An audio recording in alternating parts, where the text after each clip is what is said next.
Hi again, Grange Park. So hopefully some of you enjoyed listening to me reading the Jungle Book. This week I've chosen a new Disney classic, and that is Toy Story. The reason I've chosen this book is because I particularly enjoyed the film of this book, but I actually really like this story version as well, so I hope you enjoy. Sheriff Woody faced the famous outlaw bank robber Black Bart, as played by Mr. Potato Head. "Reach for the sky, you rascal," Sheriff Woody said. Little Andy Davis aimed his two toys at each other. As always, Sheriff Woody won the fight. Andy knocked over Mr. Potato Head and said, "Sorry, outlaw." "Sheriff Woody was too fast for you. You lose." Of all his toys, Andy loved Sheriff Woody the best. Just then, Andy heard his mother calling him. "Is it time for my birthday party?" he asked. As he ran out of the room, when Andy was gone, all his toys could walk and talk. "Andy's birthday!" Woody said to himself. "This is terrible." Woody ran to Slinky Dog. "Slink," he said quietly, "I've got bad news." "Bad news?" Slinky shouted. "Shh," Woody whispered. "Just get everyone together for a meeting." Woody led the toys' meeting. "We'll all be moving to Andy's new house soon, so everybody should find a moving buddy," Woody told them. The toys nodded. They already knew about the move. Then Woody added quietly, "And Andy's birthday party is today." The toys panicked. "The guests are already arriving," squealed Ham the piggy bank. The other toys ran to the windows. They saw Andy's friends carrying gifts. The toys were afraid. What if Andy got new toys? Would he throw away his old ones? "Don't worry, no one will be thrown away," Woody reassured them. But Woody sent some toys soldiers to watch the party anyway and report by walkie-talkie. Luckily, most of the gifts were clothes and games. Then Andy opened his last present. The soldiers gasped. It was an amazing toy. But the walkie-talkie stopped working before the soldiers could relay their report. Later, Andy put the new toy on his bed. After he left, Woody and the other toys approached the stranger. Suddenly, the new toy jumped up. "My name is Buzz Lightyear, and I come to your planet in peace. My ship crash-landed here by mistake." Rex the dinosaur got very excited. "Are you really here from outer space?"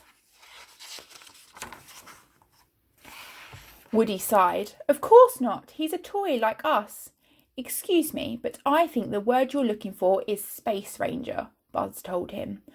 "I'm captain of the Space Fleet, and as soon as I fix my spaceship, I'll go back home." All of the toys were impressed, except for Woody. "I have special wings, I can fly," Buzz told him. "No, you can't," Woody said. "Can," said Buzz. "Can't," snapped Woody. Buzz replied. "Yes, I can, and I can prove it." Then Buzz leaped off the bed. "To infinity and beyond," he cried. Buzz landed on a rubber ball, bounced onto a toy race car track, slid down, slid up, then went flying through the air. He landed right in front of Woody. "Can," Buzz said smugly. "That wasn't flying, that was falling with style." Woody scoffed, but the other toys thought Buzz was great. Suddenly the toys heard shouting. It was Sid, the boy next door. Sid liked to blow up his toys, and that's what he was doing now. The toys were glad they lived with Andy. Andy loved his toys, especially his new one. He began playing with Buzz all the time. Woody became jealous. One night, Andy was going to Pizza Planet for dinner. "You can only bring one toy," his mother told him. Woody wanted Andy to bring him, not Buzz, so he tried to make Buzz fall behind Andy's dresser. Woody aimed RC at radio-controlled car at Buzz. Zoom! Buzz jumped out of the way just in time. The car hit a globe instead, but the globe hit a lamp that knocked Buzz out of the window. The other toys rushed over to see what had happened. They looked at RC. The little car said, "Whir, whir." The toys were surprised and angry. They looked at Woody. "You used RC to knock Buzz out of the window," Mr. Potato Head accused. No, Woody cried.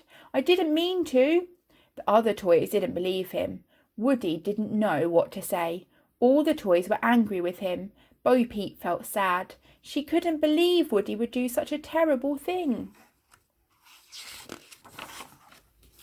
Just then, Andy came into the room looking for Buzz. But since Andy couldn't find his new toy, he took Woody to the car instead. Buzz was in the bushes nearby and saw the car leaving. He quickly grabbed the car's bumper. Andy's mother stopped for fuel. When Andy and his mother got out of the car, Buzz climbed in. Woody said, "I didn't mean to push you out of the window, honest." Buzz didn't believe Woody. The two toys began to fight. They rolled out of the open car door. The car drove off without them. Luckily, Woody noticed a van from Pizza Planet. He and Buzz jumped aboard. The van brought the toys to Pizza Planet. The toys wanted to follow Andy's family inside, but the door was guarded by robots. "How are we going to get past the guards?" wondered Woody. Woody hid inside a big cup. Buzz hid inside a burger box. They sneaked past the robot guards. Once they were inside, Woody spotted Andy. But Buzz spotted a rocket ship. "Now I can go home," he said. He climbed inside the rocket. The rocket was really a machine full of prizes. The prizes were little green alien toys. "I come in peace," Buzz told the aliens. Woody knew he had to rescue Buzz, so he climbed inside the rocket too. Suddenly, a huge metal claw appeared. The claw grabbed Buzz and lifted him up. Someone wanted a prize from the rocket machine. It was Sid. Woody tried to save Buzz. Instead, Woody got picked up too. Sid laughed a nasty laugh. Now he had two new toys to destroy.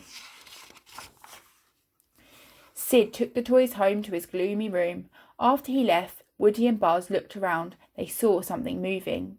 Buzz gasped, "What are those strange creatures?" Woody had never seen anything so horrible. Sid had ripped apart his toys and put them back together again in weird ways.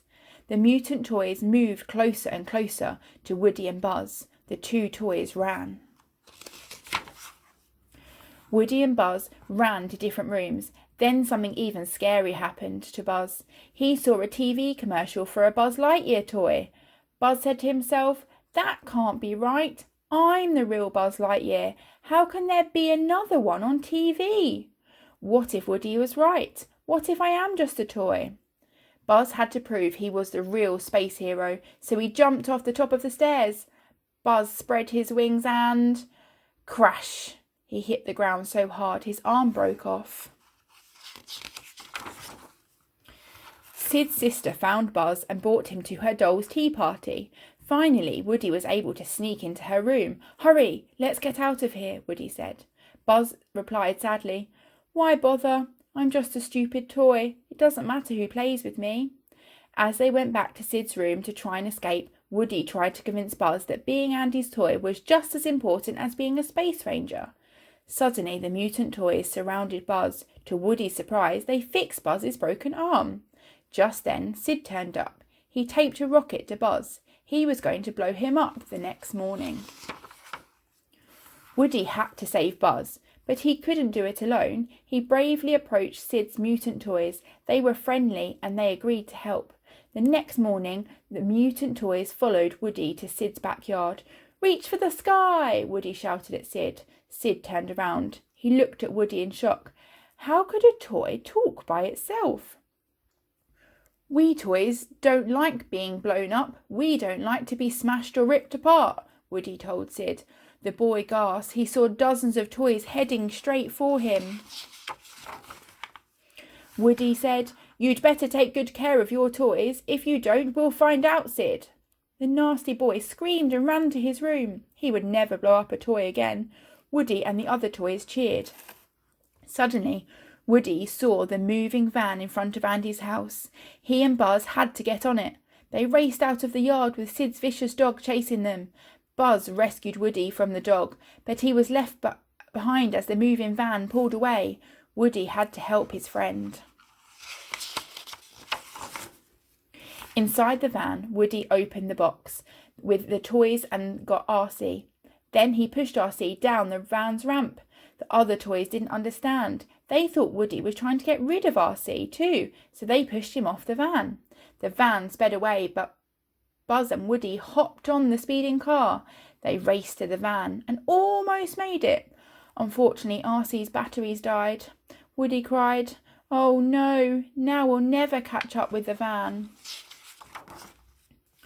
But then he got another idea. Woody lit the rocket that was taped to Buzz. Whoosh! As RC sped up the van's ramp, Buzz spread his wings and he and Woody were flying. Woody and Buzz flew right into the car. Andy was so happy. He had thought Woody and Buzz were lost, but they were right there in the car. Andy hugged his toys. Buzz realised that Andy loved him. Now he knew what it meant to be a toy. It was even better than being a space hero. Woody, Buzz and all the toys were happy in Andy's new home. Soon it was Christmas. The toys were nervous. What if Andy got new and better toys? The toy soldiers went to watch Andy as his sister opened their gifts. "Don't worry," Bo Peep said to Woody. "Andy will always love you." She kissed Woody's cheek. Woody told Buzz, "We have nothing to worry about. Andy couldn't possibly get anything worse than you." Then the toy soldiers made the report. Andy got a puppy. Uh-oh. Okay, so I hope you really enjoyed listening to Toy Story. And after listening to the story, I would like to ask a couple of questions for you to have a little think about. So my first question is, what is your favourite toy? So think about when you were perhaps a bit younger and you enjoyed playing with toys. What was your favourite toy? Maybe you still have that toy, and maybe you've given it away to charity now, but a toy that you really remember from your childhood. And the second one is that for Andy's birthday, he goes on a trip to have some pizza. Where would you most like to go and have some food after lockdown, and why? Look forward to hearing from you.